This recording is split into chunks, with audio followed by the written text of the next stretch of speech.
est claire. C'est lui qui convoque les congrès. Peut-être Batebele Baloba Abesho le congrès Zanine. Congrès, c'est l'association de l'Assemblée nationale et le Sénat.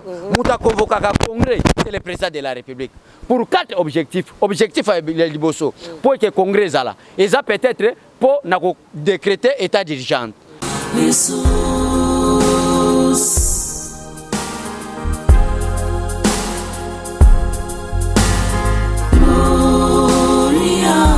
Bienvenue à ceux qui nous rejoignent, très heureuse de vous rencontrer. Nous sommes à l'heure de notre très belle émission Carte sur table. Carte sur table, c'est une émission qui vous fait voir les réalités de tout ce qui se passe ici au Congo. En tablette d'aujourd'hui, je ne suis pas seule sur ce plateau, je suis accompagné l'un des membres du président de parlementaire debout, de l'IDPS, Cholet, que vous l'avez l'habitude de l'appeler Abbé Cholet.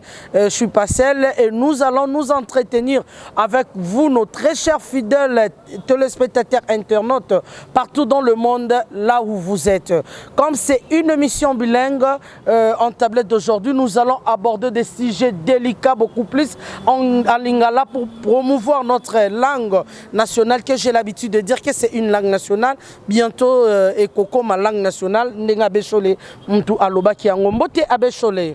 Mbote grande dame panthère noire, mbote na bandeko nyonso balanda biso, balobi politique komi elengi. Pour IDPS, état de droit, la lutte de 37 ans, 38 ans, jusqu'au pouvoir. Yo mutumo mwana machombe à 9 ans depuis ba créé na 2009 awa. Oyemba la moko lo bapeke osala lite na IDPS. Cholet, mwana machombe sunani. Donc yo lingo wanga ndeke INC za mwana machombe te. Cholet, ngana lobite ke na wanga ni ngana tunyo mwana machombe. Parce que toi tu vas parler de mwana machombe. Parce que à l'époque, moi petite histoire malgré sa question te. Cholet, c'est une opéra mbote. Mbote à l'époque tant Mobutu asali coup d'état na 65. Aboma ki ba amako soki nani ya ba papa na biso Kasavu ba MLC ya ba Lumumba to koma na parti état MPR. Donc parti musu ekozala te. À cause de Etienne Tshisekedi Wamulumba, accompagné de 12 parlementaires, to réussir en 1990 pour l'Elisa Mobutu a compris mon émotion parce qu'il y avait multipartisme. Elle basali multipartisme en 90, INC Zaragate. IDPS nda bunda iponango. Ndel le loba ko loba ki faisait des rois. Muta muyibi a comme ça mutaza l'homme sérieux faisait des rois. Cholet. Merci beaucoup nos très chers fidèles téléspectateurs. Je vous ai dit tout à l'heure que vous serez satisfaits partout dans le monde. Et si Kabozali Congolais, surtout Bana déjà, se préparer, Kanga téléphone, Kanga nyonso, Fongola Matia volume ya etandoeke ayo, pour que vous soyez vraiment solo la na mwana mayele obobengi na kombo ya Abbé Cholet. Abbé Cholet, masolo makoleka na mboka na biso na bandi émission lelo et ko sepelisa Marie-Claire Chango maman na Sephora et ko sepelisa les grands Tshisekedistes André Mounte Basenga, pourquoi Motema ya Mama Rita, pourquoi pas le grand Koundepin Varzino Mouteba, ma Varzino Mouteba, mon vieux le grand Koundepin et si kaze Motema Maman Marie, yongo Cécile. Merci na maman Odette Mboulay Chalobi en Allemagne, Motema papa Jean Lipemba. Na ebiete. O ebiete hein, na ba coach Mamadou bango nyonso twana. Ba baza vient ba ka ba combattant. Merci. OK. Kala mingi te to kozongela bino. Nango bana Congo bana mboka lelo toko panzani teke na mwana mboka Cholet oyo bosengaki surtout bana Lubumbashi basengaki o mingi babengi de partout. Il est là Abbé Cholet. Abbé Cholet lelo boye dossier ya Vital Kamerhe. Tomoni était azali inculpé na ba dossier ebelé. Étant d'abord acteur politique, moi comme président, il y a parlementaire debout et cadre na eu de pes, lecture na yo au saliango nini na arrestation il y a Vital Kamerhe, le DIRCAB. En tout cas, merci beaucoup Madame Panthère pour notre peuple congolais que l'erti toro sala izaka lecture auto benga bongo instauration ou établissement d'un état de droit. Parce que depuis Congo et Congo, c'est pour la première fois un directeur du cabinet d'un président élu Azala arrêté par la justice au niveau de la cour d'appel. Peut-être, Baïba et Belém, Nemi Mouila ne Kabila Gadenema, vrai Mouibi. Mais nous sommes Nemi, directeur du cabinet, Kabila n'a pas Mouibi, Lingo Lobake, Kabila Paya Ibate. Ozolanda, Tofil Bemba Baleki, directeur du cabinet, ce sont des voleurs, associations de malfaiteurs. Mais à cause de la paix du président Félix Tshisekedi, Tobo Imboke Kende na troublé. Tobo ça n'allait passer tout ton amour pour Mboke Kende Liboso. Mais c'est pour la première fois un directeur du cabinet a interpellé azala nous invité, c'était d'abord une invitation. Après une invitation, après explication à Kamere. Sur 62 questions posées à Kamere, Kamere a répondu Canada. Oui, puis première question à poser, papa non ni maman non fanda wapi obotama wapi a répondre ango. Oye ko sala nina obino mo bobo nsinga. Mbonga 100 jours, rien a lobate. Bo rien a lobate. Bo procureur abanga posa directeur binazo ngisa. Mais il y a ça qui n'a pas avocat. Neni ba avocat de défendre. Avocat a défendre. Mais client a lobate. Avocat ko défendre dans les néants. 62 questions posées. Yo zalaki. Mais nazaki na même tête 4e mérité. Na kota kiti na kati. Yo peut-être pour tout ça la mission zo bangate même procureur mo alobi koti sa mwana wana. Mais c'est le procureur, vous êtes ici. Quand je parle d'ici, ce n'est pas le DPS, mais c'est le peuple congolais. Au sali travail à Mounene, même biso oyo.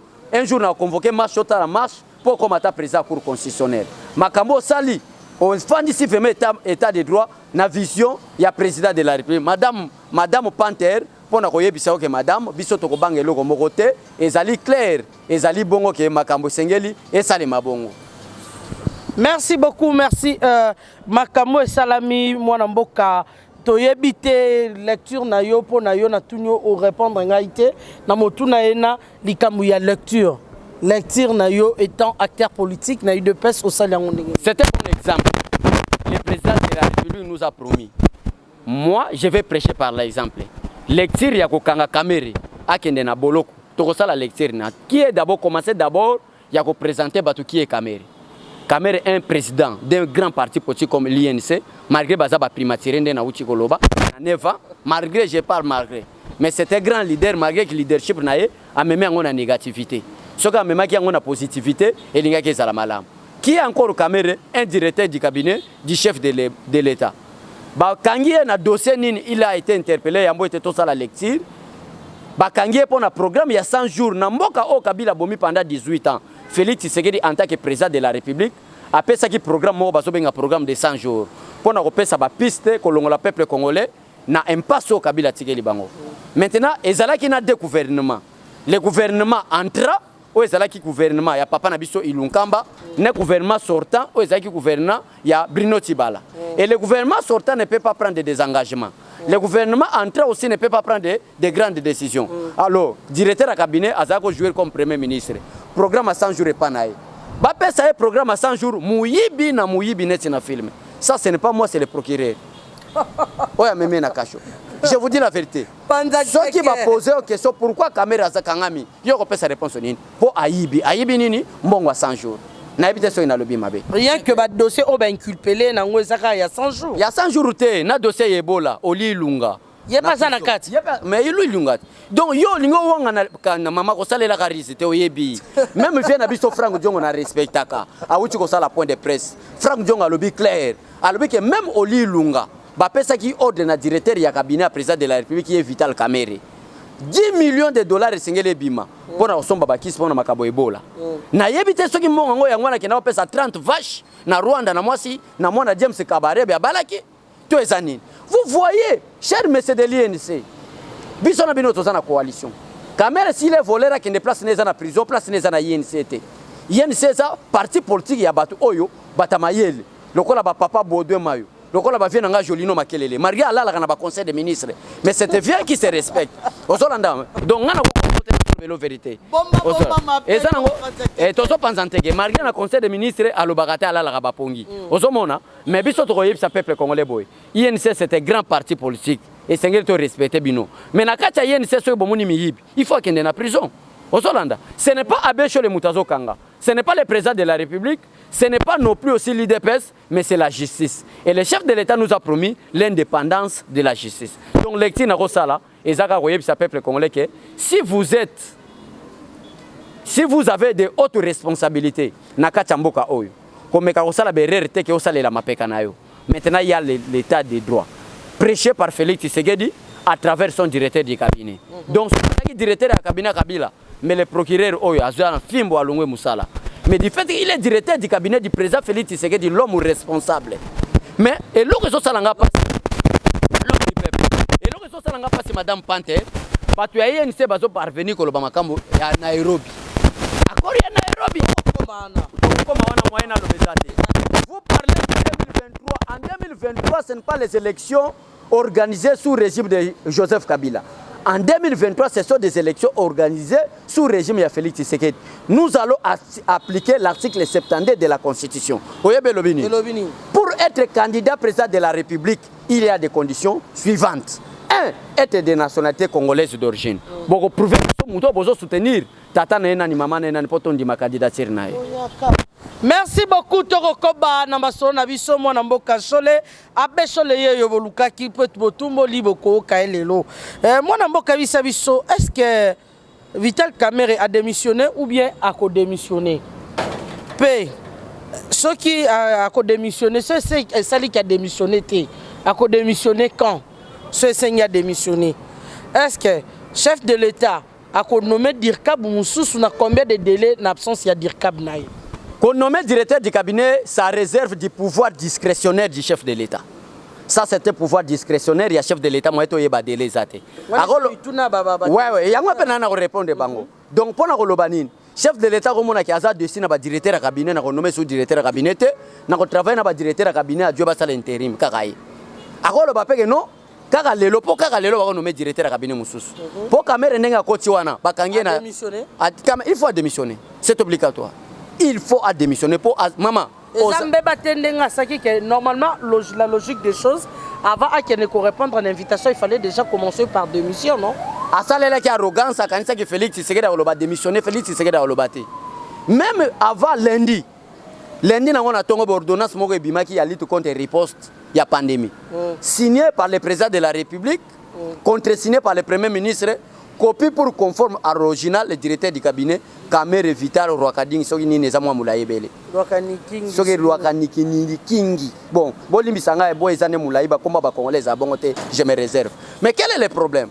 Le problème est que Madame Nakoye Bisayo, c'est la volonté du chef de l'État. Et Sengeli Kamerhe vraiment a ça la démission à prison. Pour ça, difficile à bim. Maintenant, on a dans un cours de l'eau ou bien, et quand est-ce que ça peut prendre tant que vous avez à ça la démission? Et bon, ceux qui ont démissionné, est-ce que le chef a la possibilité, il y a Kolongolaye, à continuer à mandater la place? À Kobo, il y a démissionné. Démissionner. Mais par rapport à la question, c'est obligatoire. C'est obligatoire, il faut démissionner. Parce que Kamerhe est en prison, est en été. Moi, si je suis en pour papa est en boloko. Kamerhe, peuple congolais, Sabino na bata FCC bata Lamuka. Kamerhe est en prison Makala. Na pavillon 8 na chambre D. Ngamo pe na keko tali na binga yeyo abesholi. Na chambre D na pavillon 8. Obetanga ndeni. Moi na chef de l'État.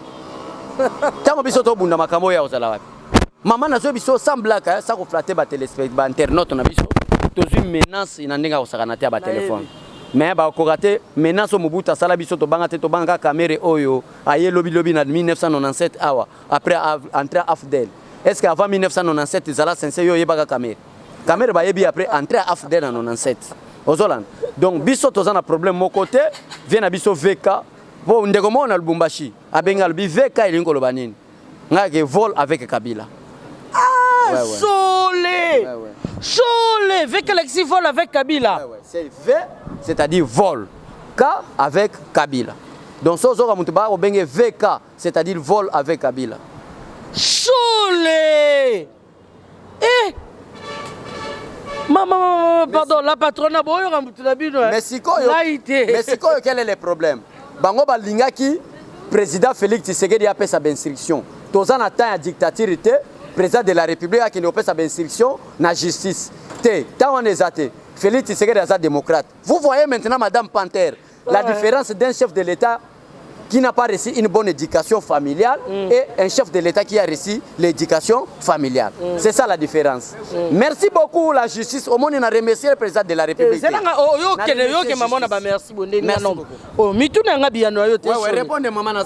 Merci beaucoup.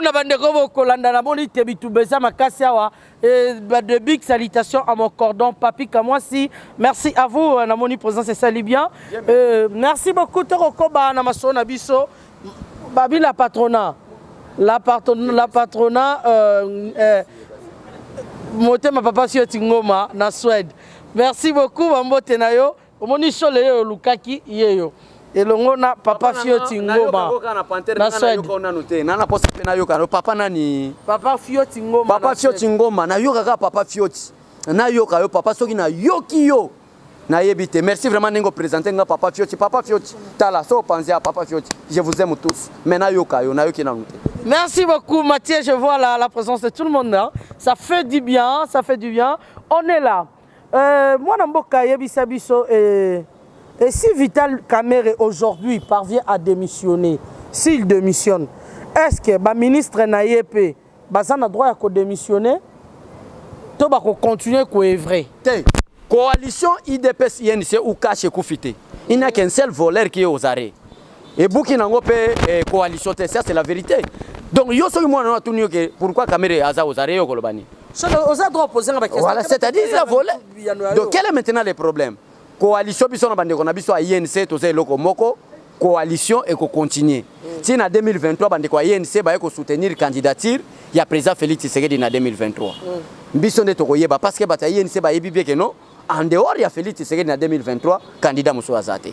Coalition zokende. Mais au nom de la démocratie biso to ko pousser bangote. Ceux qui viennent à biso bodé mayo amoni ka ko démissionner. Na kati ya démocratie arrestation ezalaka batu muso ba kenda prison. Na kati ya démocratie démission pe ezalaka obike na moni ke tozalaki association de malfaiteurs association de voleurs non bodempo mayo épargné na dossier na épargné est-ce que na tangi communauté n'a rien à voir Vital Kamerhe gagne mayoté yoga na bandeli na lobby boy soki bato INC na tangi komba ve bodem mayoté ba moni ke nous étions à une association de malfaiteurs de voleurs parce que on a arrêté l'un de nous qui était voleur principal. Nous aussi nous ne pouvons pas continuer. Nous devons démissionner en tant que des voleurs. C'est à eux de démissionner. Mais ce que non, lui il est voleur, il est aux arrêts. Nous allons continuer à servir le peuple congolais. Bonne marche, nous allons les soutenir. Ce n'est pas un problème que nous avons comme nous. Donc peuple congolais, vous allez calmer. Bino boloba ki akoyinda oyebi ke madame peut-être c'est la question na yote mais na profiter na attaquer en yote na mettre en garde Janine Mabunda qui est la présidente de l'Assemblée nationale et monsieur Alexis Tambwe Mwamba qui est le président du Sénat. Ne confondez pas la constitution avec vos familles là que vous gérez là. La constitution est claire. C'est lui qui convoque le congrès. Peut-être Batebele Baloba abécho le congrès Zanine. Congrès c'est l'association de l'Assemblée nationale et le Sénat. Mouta convoque le congrès, c'est le président de la République. Pour 4 objectifs. Objectif à Liboso. Pour que le congrès là. Et ça peut-être pour décréter état d'urgence. Yami Balé. Et ça quand le président veut adresser le discours sur l'état de la nation. Yami Sat, ceux qui basent pour ça, 3 personnes il y a cour constitutionnelle. Yami ne, ezali na vérifier dans cour na koyebisayo. Mais c'est lui qui convoque le congrès, c'est le président de la République. Mais je vois un aventurier Alexis Tambwe Mwamba frappé par des sanctions des États-Unis d'Amérique et de l'Union européenne continuer à dire que non, nous voulons convoquer le congrès pour un problème. Mais Alexis Tambwe Mwamba, vous êtes d'abord un indiscipliné politique parce que au Congo comme en États-Unis. C'est ça qui a quelque chose à voir dans Makambu, il y a Sénat et qu'est-ce qu'il y a à convoquer congrès par rapport à quoi? Mais quand on peut expliquer Bichon. Donc c'est-à-dire que le col à État est en urgence. Babenga ba convoquer congrès, c'est-à-dire ba sénateur, na ba député. Urgence pour ba kangi dirkap. Madame, vous allez calmer. Non, il y a un ko tout naté. Urgence état d'urgence pour ba kangi dirkap, il y a président. Bon, peut-être yo tozo comprendre ba ba convoquer pour urgence à coronavirus. Na raison na ba balingi ba zo pour na coronavirus. Or que pour na dossier à coronavirus, le président avait déjà convoqué les animateurs des 4 institutions, le gouvernement, le Sénat et l'Assemblée nationale. Tant qu'on a convoqué Bango, il y a une ordonnance au président de la République à décréter qui est état d'urgence sanitaire. Maintenant, Bango qui est convoqué sans absence du président de la République pour l'année. Les peuples vous regardent, toi Alexis Tambwe Mwamba et madame Janine Mabunda. Peuple azota labino, osa sanctionné. Osomona, tant on a kobenga Alexis Tambwe Mwamba. Politique na boloba ki les 15 retours ya ensemble par nani ya boke koko bimisa Mabunda kuna bosaki lorote tika tata. Tolo bambanga Kamerhe pardon bosaki ni. Boloba na biso ni. Soki Joseph Kabila kutu oza chef direct. Ya Janine Mabunda tika suke belena mande fa tentira pembe. Bakati sa ira na Félix Tshisekedi. Ne bakendo banga Janine Mabunda. Par quelle raison bakendo banga yi? Donc biso to banga te zaka ba respect ba principe pour être tokende liboso madame. Merci beaucoup. Mutoko ko bana masona biso mwana mboka Cholelelo. Botumboli ngaite. Bino botumboli. Mwenze Kongolo a déclaré que l'arrestation de Vital Kamerhe est Zande Bazo visé chef de l'État parce que Kamerhe n'agissait pas seul. Kamerhe n'a jamais agi étant DIRCAP a toujours agir sous couverture il y a chef de l'État. Donc chef de l'État Fatim Tandaki Kotinda Bablo Kwanandian surtout il y a Naki ko Bimisa Bimisa Kamerhe Bimisa 10 à Bimisi Bimisa wa Bimisi. Donc il faut les abozo viser chef de l'État, bozo ko viser nani Kamerhe té. Donc Fatim de il faut qu'on condamne pas condamner Fatim. Mais moi je congolazo le balou pas mutalega à une école primaire. Je vous dis la vérité, mais un responsable comme Moïse Congo, Jassim, est-ce que le président de la République a été pénal devant des juridictions comme des cours? Le président de la République, selon la Constitution, c'est la Cour constitutionnelle qui peut interpeller le chef de l'État. Mais par rapport à quelle infraction? À l'infraction qu'on appelle la haute trahison. Est-ce que Moïse Congo l'attend à la Constitution? Ça, c'est un manque d'intelligence et de la sagesse comme ça. Pourquoi? Mais est-ce que le président de la République, le garant de la nation, l'arbitre de bon fonctionnement régulier des institutions, à quoi il y a une cour d'appel, un dossier où il y a pénal. Procureur a le président de la République. Ça, c'est vous violer la Constitution. Et deuxièmement, dès que Moïse Congo a évité, il y a malaria cérébrale, il y a maladie mentale. Pourquoi le lobby bongo? Dans le lobby bongo, pour expliquer peuple congolais. Peuple congolais, quand le président, yo tango tata no apesi maman na yo. Apesi mbonga lobi ke mbongo na pesio kende wenze sombe biloko lia yo kena wenze lobi biloko ndeba ya koloba ke botu na papa apesa ki mbongo vraiment vie mwenze Kongolo na pembe nyonso zalaka yo na bote nyonso zalaka no nzonda ozalaka un homme irréfléchi. Mais c'est moi je vous dis la vérité parce qu'il a parlé même un petit gamin de l'école primaire ne peut pas parler de pareilles choses. Oh mwenze Kongolo lobby je suis très désolé na linya tala ndenge sosa boy na IDPS Tobandiko bimisa ba arme yo bimisa la Moïse Kongolo arme bongo ba avocat INC lobby ba lobby ngo na batel na ba micro ba lobby te il fa Félix ça na pouvoir okanga fatite parce que pardon ça na pouvoir okanga nani caméra était pour caméra mtapesa ki bonga na yo koloba boni na bato wana ba avocat mobimba o yo kutome ba avocat te wana na ebité so eza avocat o mbuma toliaka to avocat oyo akenda na ebité parce que soki eza avocat oyo Aza en tant que juriste, à quoi que le babiloko wana te ma sœur. Avocat, na ebité les avocats ndenge nini. Mais ngana koyebi sobo madame. Ce n'est pas Félix Tshisekedi akangi Kamerhe. Batu baza koyemba awa que Félix Tshisekedi azo protéger Kamerhe.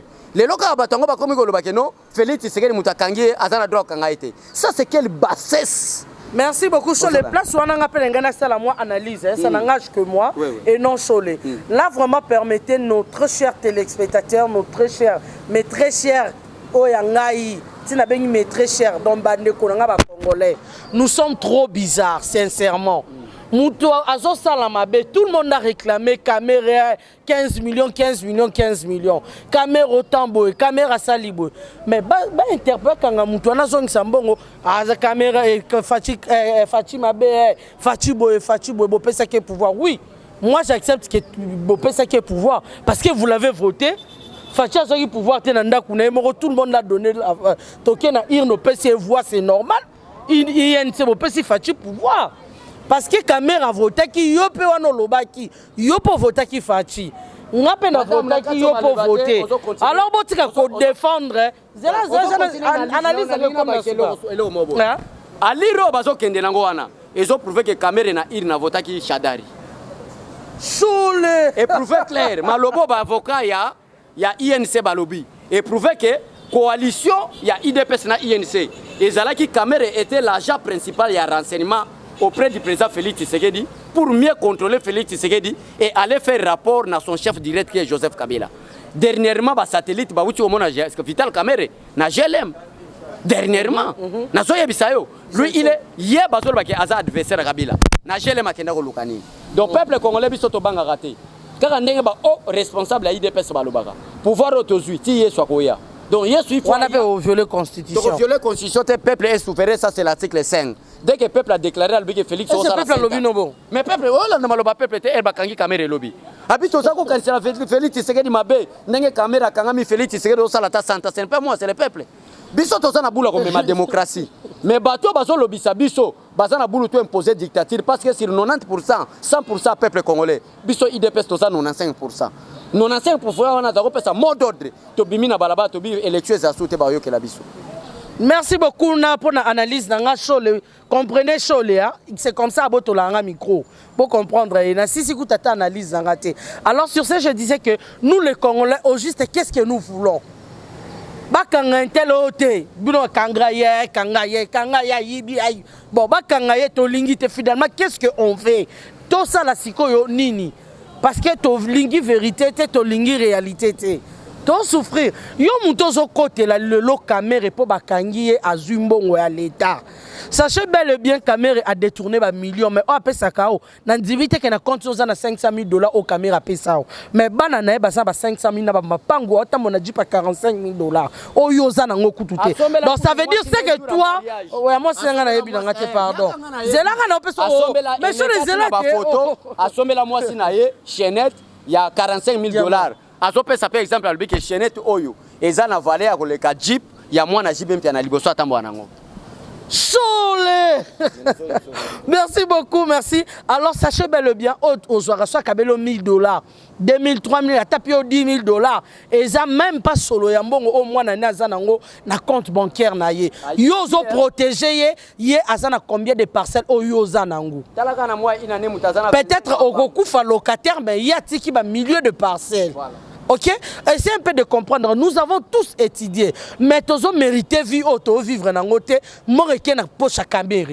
Millions et qui n'a pas la caméra. Mais nous avons tous étudié au commun à la caméra, au commun à la caméra pour obtenir ne fût que $1,000 ou $2,000. Oh yomoko, aux unités de production avec ton intelligence parce que tu as étudié au reproduire mon n'a pas côté on a compte bancaire na yo. Pe au ticket ba no ta bénéfice et intérêt mon robo. Songolo pakala. Mais les loyaux se défendre Moutoua Yibimbongo ya l'État. S'il vous plaît. Donc, on a coûté au fin de rien, mais nous avons ramené Congolais surtout tout ça l'analyse. Et ça intérêt personnel. Et ça bon à l'État, oyo, ba maman va sauter kamikate. Bazo reçoit moi 200 francs na bango pas batouana chaque jour bazo épargner na caisse publique hier zozoa azosoma ba millions balazamba e commis na compte na ye oyo yo na ngai to bénéficiera jamais na parcelle wana oyo na ngai to bénéficiera yo soma lopanga kameri na Gombe yaya mais que notala la monsieur fan de siko cholaka sombule ba bandi mutema ne komi likolo alors ce sont totika kosa la sentiment. Et ça mbongo ya l'État. Toujours là, toujours réclamé bazo futa bisoté. Toujours liate mais bon na remercier Rafati pour mon alem sous peut-être à Yokanga. Parce que dernièrement émission passée na bisa kengabi Fati ozo luka mbongo. Ba mbongo eza na maboko ya batu. Pourquoi pas convoquer batwana kozwa ba mbongo eza na maboko ya bato zongisa. Merci président, merci vraiment. Coup de chapeau à vous Moussala Kitoko. Mais moutounyo surtout pas tikale azana mbongo à l'État. Sachez bel et bien heureusement c'est parce que moi là, j'ai la colère, je n'ai pas d'argent. Naza Piaka, j'ai la colère. À vous, sur le limbisa, pardon. Et ça qui moi, en parenthèse, mon afungola qui analyse mon engagement qui na zongisa, Congolais surtout nanzela oyo azokoloba na kaya dossier à caméra. Il y a pas pour rien, n'habiter, il y a pas si être souffrir. Mon dimino pour mutakabela qui $500, au sacrifier vie na yo, na ya bana na yo, na ya famille na oko un bon papa.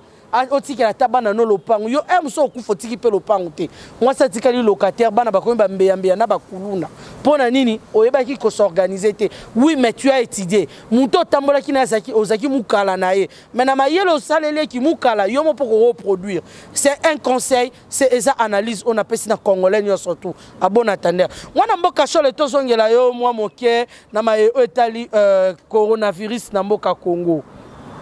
Dernièrement, on a pu percevoir 6 millions. 6 millions au bout d'un mboka a 6 millions bongani. 6 millions. Mais vous percevez qui 6 millions de dollars dans compte coronavirus. En tout cas, OMS et nanoté. Ce que y est lobby la mais président Miyaki a lobby qui n'a biso qui est. Maman. Pardon? 15 millions. Babi 15 millions, il y a OMS, oui, en tout cas, nga nazana nga mwana nzambe makambo nga na landite. Chole. Na kambo nga na oloba nga te na boyi nga makambu, na landi ngote na oloba te. Ce qui est vrai peuple congolais, bon respecter ba mesures de prévention prises. Papa, to da komi na nga yuana te, toko koba. Toko koba. Alors moi na mboka Chole, yebisa biso lokolo yo bwangani na yo yebi no makambo na wangani te peut-être ko sala frère nga makambo na yo kite na lobate pardon badi wana na yebite na yebike coronavirus ezali bon toke na dossier siko ya vaccin dossier ya vaccin mais dossier ya vaccin leki déjà muyembe na gangela ki asengi bolimbisi yo la ndeke biso wana te na lobaki na peso 24 heures peuple congolais a vaccin te na États-Unis bato bakufi ebele na Italie bato bakufi ebele comment est-ce que vaccin on a bazui kuna te bazwa ngoka na Congo mais c'est muyembe so zo luka makamute to ya na inerbi retiré après 24 heures je vous dis ce qui ndeko nanga yoka so ça coup d'appel yaki on donne à un parti politique qui a obtenu la majorité parlementaire ça c'est l'article 78 mais l'IDPS moi encore l'INC n'a pas pu obtenir la majorité parlementaire. Article 2, alinéa 2, article 78, et pour ce président Félix Tshisekedi, tu nommer un informateur pour aller identifier la majorité parlementaire. Tu peux identifier la majorité parlementaire, na bande qu'on a vu sur FCC. C'est-à-dire, accord en Nairobi, ils ont tombé caduc. Ils ont la sous-souté. Parce que batu ya INC, ceux qui basent na poste à revendiquer, ba revendiquer pourquoi Kamere ba pesa un poste à premier ministre était. Parce que l'accord en Nairobi, poste à directeur ya cabinet ezala kité poste à directeur ya cabinet za motema mawa yango ne memie na prison pona yoyo abana soki aboya kana ye akende na ata na gouvernement comme ministre mbele yoyo abana ilinga yiba mate donc peuple congolais pona koyebisa bino ke article 3 ya accord ya Nairobi nde lobi ke non dès que le président Félix Tshisekedi est élu le Vital Kamerhe est premier ministre. Quand on a expliqué, moyen de poste à primature parce que tu as une minorité. Maintenant, article 6, il y a accord à Nairobi et lobby boy. To sangani to ça la cash, to ça la accord, il y a Nairobi pour travailler pour l'intérêt à peuple congolais. Intérêt à peuple congolais, ça va détourner mon à 100 jours? Non. Intérêt à peuple congolais, ça va détourner 10 millions pour le peuple congolais? Non. C'est la raison pour laquelle du fait que la justice est indépendante des caméras interpellées qui est. Moi na bande nyonso balinga biso moya kotanga bakombo ezate bozebele botika la malamu à la prochaine ba journaliste ba oya toko solo là. Bo panze monsieur Tambola 2023 c'est Félix Tshisekedi qui est notre candidat au Lingité OK Brazzaville. Ce que Brazzaville peut au Lingité Burundi mboko ute zawana parce que balobi ke uta bakota Burundi. Nzamba pambola bino botika la malamu. Merci beaucoup, tout est bien, tout finit bien. Merci Baimbo Kaba surtout. On va s'arrêter brancher le cola. Marie-Claire Chango, Mambana Sephora, Diamant Rose, Etalakayo Diamant Rose. Merci à vous. Pourquoi pas na Balobi, les grands Mouteba, les grands Tshisekedistes, André Mouteba, et beaucoup plus. Merci beaucoup et peu merci. Courage na les 5 ministres que je respecte beaucoup. Baudouin Mayo, son excellence. Baudouin Mayo, salut à vous, mon vieux. Et merci à vous. Et pourquoi pas, na bande Koban, surtout Oyo Bazali, branché na journée à l'élo. Le lundi, Papa Jean-Claude Mboulou na Londres. Papa Jean-Claude Mboulou na Londres. Maman Mimi Pongo na Londres. Nani, comment maman Jeannette Bakisa Pembo Tenayo. Merci de nous avoir branché na journal l'élo Jean-Louis Tibangu. Na Londres, na Rokijana Robosana, Martine Monene, na France, maman, Babi Dede nga boss, Dede nga boss na France, merci, pourquoi pas na Balobi na Josène Tsangou na Londres. Salut, coucou, merci à vous. Nzambe abate la bino surtout ba Congolais sika bozali. Pourquoi pas Papa Prosper Kazadi. Papa Prosper Kazadi en Suisse. Merci à vous d'être branché, scotché. Merci à vous. Wana penza na bande koban surtout bozaki branché. Na lingi bino mingi pe na tombele bino bolandi bolamu ya émission na biso carte sur table. Na bandi tokutani mokolo mosusu mokolo ekoya. Merci Mbalasima. Bye. Jesus.